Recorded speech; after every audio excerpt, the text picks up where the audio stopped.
بسم اللہ الرحمن الرحیم أَلَمْ تَرَ إِلَى الَّذِينَ يَزْعُمُونَ أَنَّهُمْ آمَنُوا بِمَا أُنزِلَ إِلَيْكَ وَمَا أُنزِلَ مِن قَبْلِكَ يريدون أن يتحاكموا إلى الطاغوت وقد أمروا أن يكفروا به ويريد الشيطان أن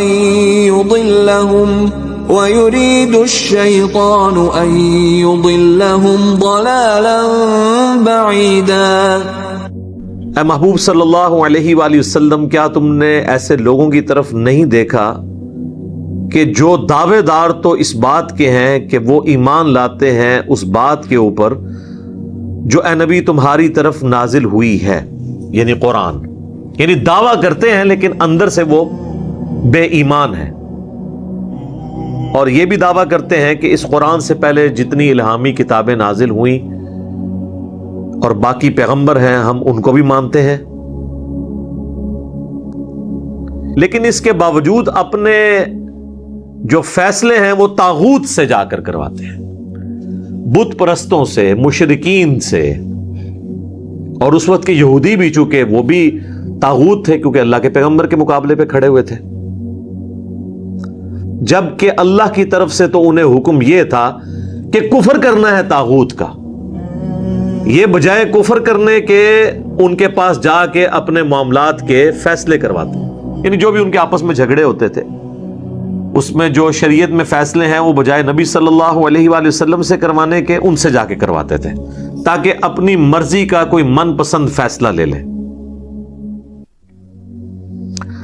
وَيُرِيدُ الشَّيْطَانُ أَن يُضِلَّهُمْ ضَلَالًا بَعِيدًا، اور شیطان تو یہی چاہتا ہے کہ انہیں بہکا دے اور بڑی دور جا کے پھینک دے جہاں سے ان کی پلٹنے کی راہ نہ رہے، یعنی یہ شیطان انہیں ابھارتا ہے اس قسم کے معاملات کے اندر کہ اللہ کے پیغمبر موجود ہیں صلی اللہ علیہ وآلہ وسلم، جو بیک وقت وہاں کے حکمران بھی ہیں، ان کے مذہبی پیشوا بھی ہیں، ان کے سیاسی لیڈر بھی ہیں، بجائے ان سے فیصلہ کروانے کے شریعت کے معاملات میں اختلافات کے اندر شرعی سزاؤں کے حوالے سے یہ جا کے طاغوت سے فیصلہ کرواتے ہیں۔ وَإِذَا قِيلَ لَهُمْ تَعَالَوْا إِلَى مَا أَنزَلَ اللَّهُ وَإِلَى الرَّسُولِ رَأَيْتَ الْمُنَافِقِينَ يَصُدُّونَ عَنكَ صُدُودًا، اور جب ان سے کہا جاتا ہے کہ آؤ اس کی طرف جو اللہ کی طرف سے نازل ہوا ہے، یعنی قرآن، اور رسول اللہ کی طرف بھی آؤ۔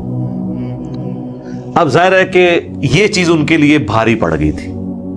آج کی ڈیٹ میں کسی بڑی شخصیت کو ماننا بہت آسان ہے جب وہ دنیا میں موجود نہ ہو، کیونکہ یہ ایک انسانیت کی انسٹنکٹ ہے کہ جب کوئی دنیا سے انسان چلا جاتا ہے نا تو اس کی شخصیت بہت بڑی ہو جاتی ہے۔ آپ دیکھ لیں ہمارے ملک کے اندر کتنے پولیٹیکل لیڈرز ہیں، جب وہ زندہ تھے تو لوگ ان کو کتنے برے الفاظ کے ساتھ یاد کرتے تھے، مرنے کے بعد وہ آئیکن بن گئے ہوئے ہیں، بڑے متبرک ہو چکے ہوئے ہیں، کیونکہ مرنے کے بعد وہ شخصیت سامنے نہیں ہوتی نا، لہٰذا اس کی کمزوریوں والے پہلو لوگوں کے سامنے نہیں ہوتے، تو وہ ایک بڑی متبرک شخصیات بن جاتی ہیں کہ ان کے بارے میں آپ بات بھی نہیں کر سکتے۔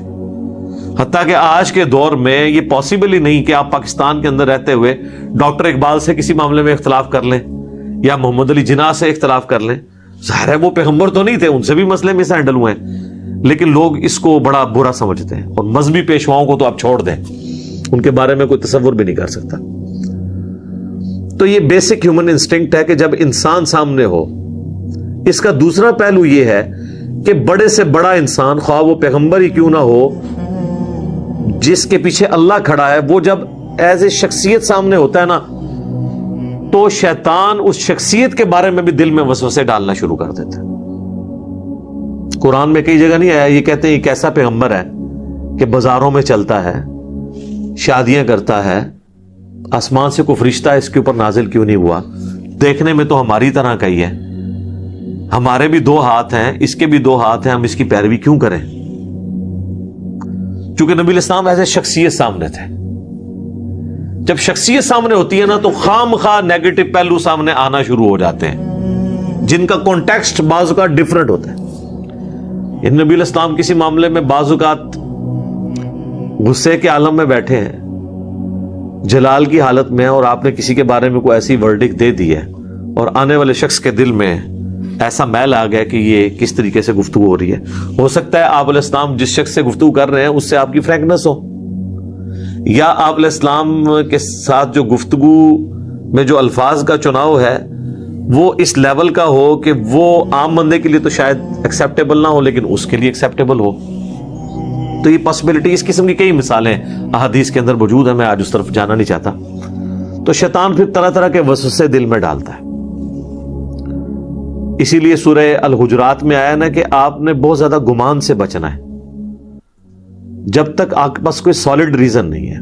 خام خواہ آپ اگر ظن کی پیروی کرنا شروع کریں گے تو معاملات کہاں سے کہاں تک نکل جائیں گے. آپ دیکھ لیں بخاری مسلم میں آتا ہے کہ سیدہ عائشہ کے اوپر جب تہمت لگی تو نبی علیہ السلام نے آلموسٹ 40 دن تک وحی کے نزول کا انتظار کیا. حالانکہ آپ علیہ السلام اگر ایک فیصلہ اپنی طرف سے خود بھی سنا دیتے تو سب کے لیے سیٹسفیکٹری ہوتا, لیکن خطرہ تھا کہ جو پھر منافقین ہیں یا کمزور ایمان والے لوگ ہیں وہ یہ کہتے ہیں کہ جب اپنے گھر کی بات آئی ہے تو اس نے خود ہی ڈیسیژن سنا دیا. تو نبی علیہ السلام نے اللہ کی وحی کا انتظار کیا ہے. ایک پوری دردناک حدیث ہے جس پہ میری الگ سے ایک ویڈیو بھی ریکارڈ ہے, حدیث افک لکھیں یوٹیوب کے اوپر تو وہ تفصیلی ویڈیو آپ کے سامنے آ جائے گی جس میں نے ورڈ بائی ورڈ وہ حدیث پڑھ کے سنائی ہے. سیدہ عائشہ پہ وہ کتنا مشکل وقت تھا سلام اللہ علیہا ورضی اللہ تعالی عنہا. تو یہ پیغمبر جب ایز اے شخصیت سامنے ہوتے ہیں نا تو پھر بعض اوقات شیطان ایسے پہلو بھی اجاگر کرتا ہے کہ دل میں وسوسے آتے ہیں. اور جب پیغمبر یا کوئی بڑے سے بڑا انسان سامنے موجود نہیں ہوتا نا پھر وہ اتنا بڑا ہو جاتا ہے کہ اس کے بارے میں پازیٹیو چیزیں زیادہ پریویل کرتی ہیں.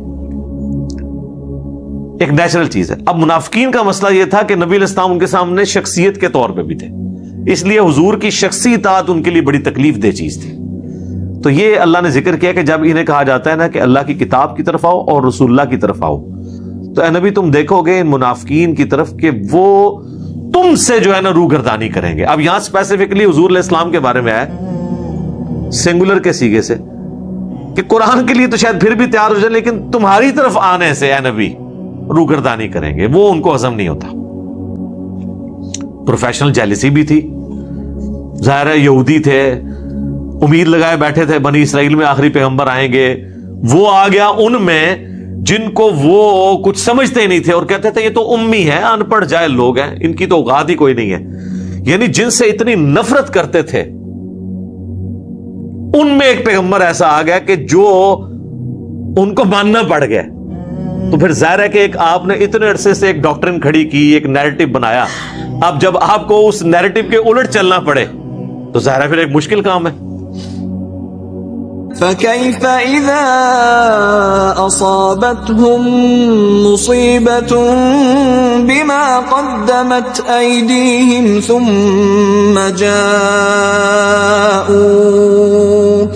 ثُمَّ جَاءُوكَ يَحْلِفُونَ بِاللَّهِ إِنْ أَرَدْنَا إِلَّا إِحْسَانًا وَتَوْفِيقًا. تو بس کیا حال ہوتا ہے کہ جب انہیں کوئی تکلیف آتی ہے, وقتی طور پہ بعض اوقات اللہ کی طرف سے گرفت آ جاتی تھی ان کے اوپر. صحیح بخاری مسلم میں موجود ہے کہ نبی علیہ السلام کی موجودگی میں چھوٹے چھوٹے عذابات بھی آئے ہیں تاکہ لوگ اللہ کے نبی کی طرف متوجہ ہوں. اس کے سبب جو انہوں نے اپنے اعمال آگے بھیجے ہیں, تو جب ان کو تکلیف آتی تھی تو ظاہر ہے آج بھی تکلیف آتی ہے تو لوگ جا کے دعائیں کرواتے ہیں بزرگوں سے. تو پھر کیا کرتے تھے وہ قسمیں اٹھاتے ہوئے اے نبی تمہارے پاس آ جاتے ہیں. قسمیں کیوں کھاتے ہیں؟ یہ بات یاد رکھیے گا, جو بندہ جھوٹا ہوتا ہے اور اس کے دل میں چور ہوتا ہے تو لا محالہ اس کو قسم اٹھا کے اپنی بات میں وزن پیدا کرنا پڑتا ہے, کیونکہ دلیل میں تو وہ قائل کر نہیں سکتا. اللہ دی قسمیں انج نہیں ہے, اللہ دی قسمیں انج نہیں ہے. یہ ادھر بھی دیکھ لیں آپ. پھر قسمیں اٹھاتے ہوئے آتے ہیں, حالانکہ پیچھے پورا کریکٹر ہے کہ جا کے طاغوت سے فیصلے کروا رہے ہیں, نبی علیہ السلام کو اگنور کر رہے ہیں. تو قسمیں اٹھاتے ہوئے اللہ کی آتے ہیں اور کہتے ہیں کہ اے اللہ کے نبی, اللہ کی قسم ہم تو بھلائی کی نیت سے اور مصالحت کی نیت سے ہی جاتے ہیں کافروں کے پاس اپنے فیصلے کروانے. جس طرح لوگ کہتے ہیں جی ہم تو وہ دعوت کی نیت سے وہاں گئے ہوئے ہیں. اور یہ ایک بڑا اچھا طریقہ ہے. یہاں بھی آپ دیکھیں, جب ایک فرقے کا مولوی کسی دوسرے فرقے کی کسی پارٹی میں شرکت کر لے, افطار پارٹی کے اندر یا ان کی کسی کانفرنس میں یا کسی جلسے کے اندر, تو ظاہر ہے اپنی پبلک تو اسے گالیاں دے گی کہ یار ادھر تو تم ہمیں یہ کہانیاں کراتے ہو, یہ لوگ تو مشرک ہیں, یہ تو قبر پرست ہیں, یہ تو گستاخ صحابہ ہیں, یہ تو مشرک ہیں, یہ گستاخ رسول ہیں. تو تم تو خود افطاری میں رمضان نشریات میں بیٹھے ہوئے تھے. اب وہ کیسے بتائے کہ میں تو 5 لاکھ روپے لے کے رمضان نشریات میں بیٹھا ہوا تھا, اور پھر وہ کہتے ہیں جناب تم کہتے ہو نماز نہیں ہوتی ہے, وہاں تو سارے اکٹھے ایک دوسرے کے پیچھے نمازیں پڑھ رہے تھے. پھر وہ لادہ میں کہیں گے نہیں ہم نے بعد میں لوٹا لی تھی. پھر بھی جب کوئی نہ ہونا پھر وہ قسمیں اٹھا کے وہ کہیں گے کہ بھئی ہم تو یار وہاں دعوت دینے گئے تھے اصل میں. جس طرح وہ کہتے ہیں کہ میں شراب خانے مسلح ڈھونڈنے گیا تھا, نماز کا ٹائم ہو گیا تھا اس لیے میں نے کہا چلو میں ادھر سے مسلح دیکھ لوں.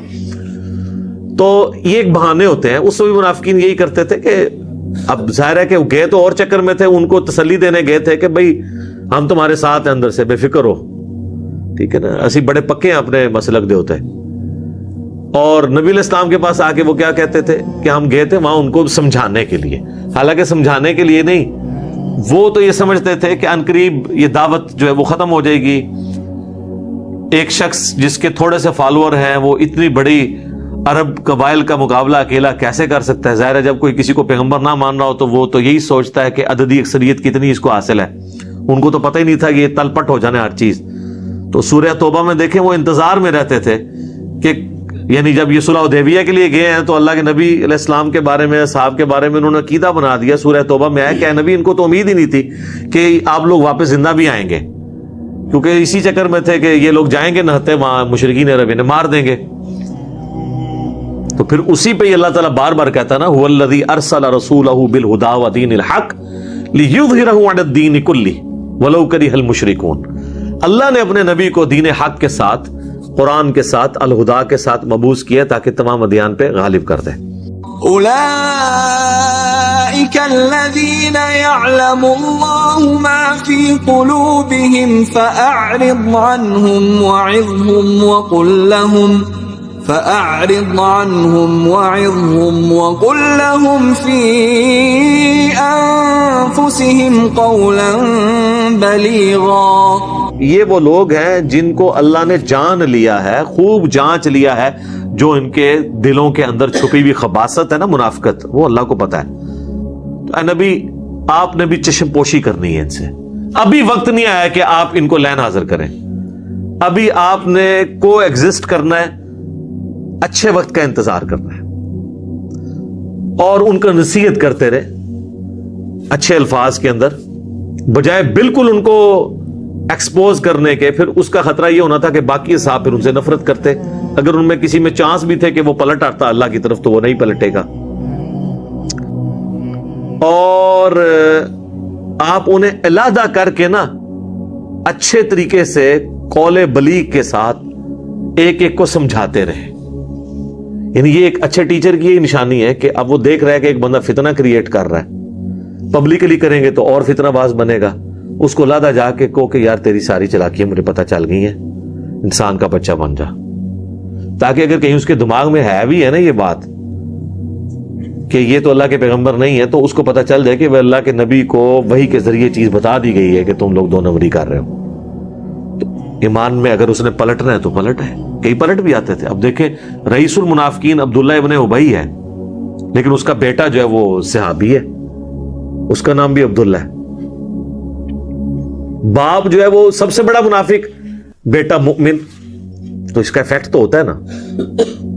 تو لہذا سے نا ان کو سمجھا دیا کریں.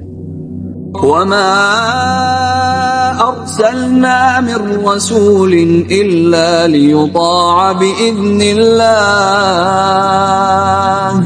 ولو انهم اذ ظلموا انفسهم جاءوك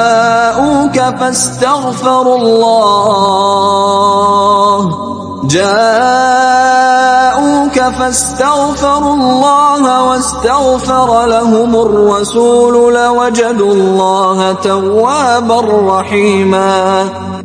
اور ہم نے کوئی رسول بھی ایسا نہیں بھیجا الا مگر یہ کہ اس کی اطاعت کی جاتی ہے اللہ کے اذن کے ساتھ.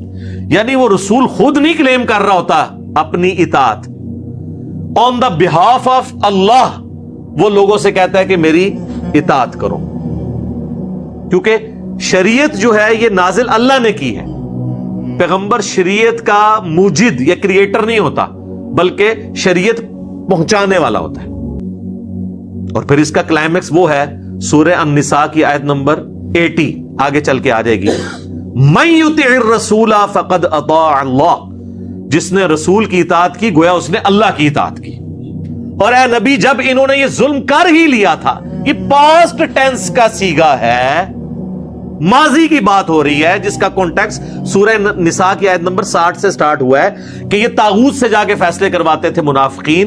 تو اے نبی اگر انہوں نے یہ حرکت کر ہی لی ہے اور انہوں نے یہ ظلم کیا اپنی جانوں پر کہ آپ پولیٹیکل لیڈر کی حیثیت سے، دینی پیشوا کی حیثیت سے، پیغمبر کی حیثیت سے ان میں موجود ہیں اور یہ اوپر سے کلمہ گو بھی ہیں، اس کے باوجود جا کے یہود کے علماء سے فیصلے کرواتے ہیں طاغوت سے. اگر انہوں نے اب ظلم کر ہی لیا تھا اور آ کے جھوٹی قسمیں کھا رہے ہیں کہ ہم تو وہاں گئے تھے افہام و تفہیم کے لیے، چلے اب یہ جرم انہوں نے کر ہی لیا اپنی جانوں پر، اپنی جانوں پہ انہوں نے جو ظلم کر لیا، اب انہیں چاہیے کہ وہ آپ کے پاس حاضر ہو جائیں.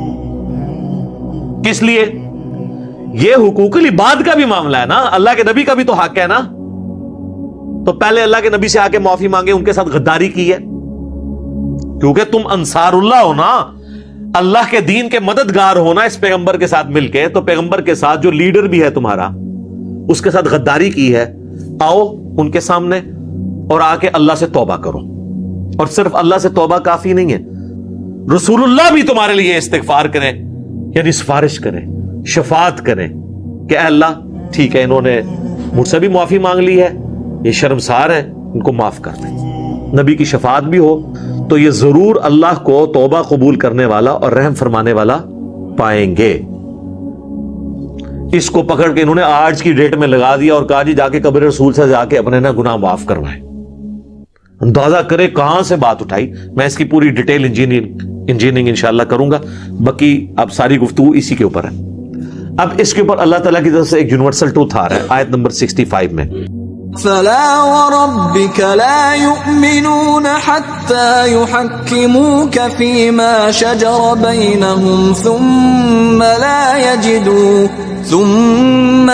يجدوا في أنفسهم حرجا مما قضيت ويسلموا تسليما. اے نبی مجھے قسم اس بات کی کہ میں تیرا رب ہوں. یہ ہے اظہار محبت. یہ کبھی بھی ایمان والے نہیں ہو سکتے چاہے یہ کلمہ گو ہوں، اہل قبلہ ہیں، تمہارے ساتھ نمازیں پڑھتے ہیں، قانوناً صحابہ بھی ہیں، لیکن اندر سے انہوں نے منافقت والا رویہ اختیار کیا ہوا ہے. یہاں تک کہ یہ آپ کو حاکم، جج، قاضی تسلیم نہ کر لیں اپنے جھگڑوں میں. اس کے بعد اگر آپ کوئی فیصلہ کر لیں، کوئی فیصلہ فرما دیں تو یہ اپنے دل میں بھی اس کے خلاف کوئی تنگی نہ پائیں کہ جی چلو اب پیغمبر ہیں ہم بات مان لیتے ہیں لیکن دل مطمئن نہیں ہے، ہمارے ساتھ زیادتی ہو گئی ہے، نعوذ باللہ. نہیں، مومن نہیں ہوں گے. حرج بھی نہ دل میں پائے. جو تم نے اے نبی فیصلہ کر دیا اور سر تسلیم خم نہ کر لیں اس وقت تک یہ مومن ہی نہیں ہو سکتے. کیا اظہار محبت ہے اور کیا قیامت مضمر ہے اس کے اندر. اس کانٹیکسٹ میں صحیح بخاری اور مسلم دونوں میں حدیث ہے کہ حضرت زبیر رضی اللہ تعالیٰ عنہ اور ایک انصاری صحابی کا جھگڑا ہو گیا پانی کھیتوں کو لگانے کے معاملے میں. نبی علیہ السلام نے وہ جھگڑا جب سنا تو حضرت زبیر کے حق میں فیصلہ کیا. اب وہ ہے صحابی تھا اور منافق بھی نہیں تھا، انصاری تھا، مومن تھا، لیکن اس کے زبان سے یہ الفاظ نکلے کہ نبی علیہ السلام نے اس لیے حضرت زبیر کے حق میں فیصلہ کیا کہ ان کے پھوپھی کا لڑکا ہے. نعوذ باللہ. اب تو یہ سیدھی سیدھی منافقانہ اپروچ تھی. اس کانٹیکسٹ میں پھر اللہ تعالیٰ نے کہا کہ اگر کسی کے دماغ میں وہ کیڑا ہے نا کہ وہ اس قسم کی حرکتیں کر کے بھی رسول اللہ کے فیصلے پر اعتراض کرنے کے باوجود مومن رہ سکتا ہے، وہ مومن کوئی نہیں ہے جب تک دل سے تسلیم کر کے سر تسلیم خم نہ کرتے. اگر دل میں بھی تنگی آئی، ایمان فارغ.